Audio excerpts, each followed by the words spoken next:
Hello bachcho. So here we have a question and let's see the question. Question says that during the alcoholic fermentation by yeast, two molecules of glucose produces. So यहाँ पे हमें question में क्या बोला गया है? So question में ये कहा है कि जो अल्कोहलिक फर्मेंटेशन होता है उस अल्कोहलिक फर्मेंटेशन के वजह से हमें क्या मिलने वाला है? यहाँ पे हम लिखते हैं अल्कोहलिक फर्मेंटेशन. फाइन. सो ये जो अल्कोहलिक फर्मेंटेशन है वो ईस्ट के वजह से होगा एंड उसमें अगर हम दो ग्लूकोज के मॉलिक्यूल यूज करते हैं, दो ग्लूकोज मॉलिक्यूल, तो हमें प्रोडक्ट क्या मिलने वाला है? What will be our product? So पहले हम एक नॉर्मल रिएक्शन परफॉर्म करते हैं. सो जब हम नॉर्मली रिएक्शन परफॉर्म करेंगे ग्लूकोज का, so let's take one glucose molecule C6H12O6.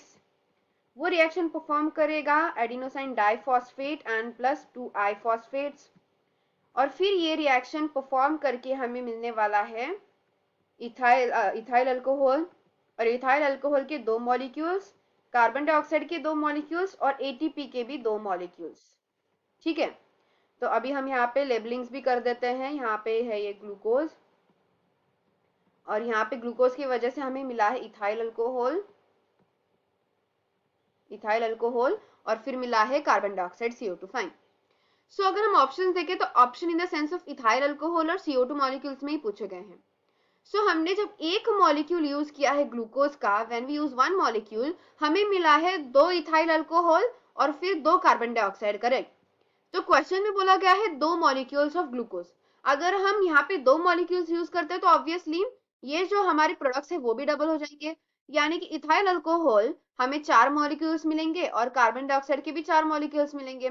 समझ रहे हो? जब हमने एक ही मॉलिक्यूल ग्लूकोज का यूज किया है तब हमें दो इथाइल अल्कोहल और दो कार्बन डाइऑक्साइड मिले, यानी कि दो इथेनॉल और दो कार्बन डाइऑक्साइड. लेकिन अगर हम यही डबल कर दें, दो मॉलिक्यूल्स कर दें ग्लूकोज के, तो हमें मिलेंगे चार इथाइल अल्कोहल और चार carbon dioxide. So let's see the options. So options में जो फर्स्ट ऑप्शन है वो क्या है? टू मॉलिक्यूल्स ऑफ इथेनॉल है plus two molecules of CO2. नहीं, ये तो हम तब मिलेगा जब हम one molecule of glucose use करेंगे, जब हम one molecule of glucose use करेंगे. लेकिन हमें तो क्वेश्चन में टू बोला है. So next four molecules of ethanol and four molecules of CO2. तो ये एकदम सही है. जब हम दो मोल्स यूज करते हैं, दैट मीन्स कि दो मॉलिक्यूल्स यूज करते हैं ग्लूकोज के, तब हमें मिलेंगे दो प्रोडक्ट्स, दैट इज की इथेनॉल के चार मॉलिक्यूल्स और कार्बन डाइऑक्साइड के चार मॉलिक्यूल्स.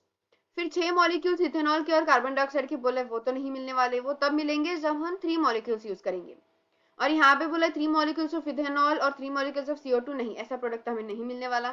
तो इसलिए जो हमारा ओनली करेक्ट आंसर है वो क्या होगा? ओनली बी ऑप्शन, जहाँ पे हमें फोर मॉलिक्यूल्स दोनों के भी मिलेंगे, दैट इज इथेनॉल और कार्बन डाइऑक्साइड. जब हम दो मॉलिक्यूल्स यूज करेंगे ग्लूकोज के, we will get four molecules of ethanol and four molecules of CO2 and that also we will highlight here. So I hope you understand the question very well. Thank you and all the best.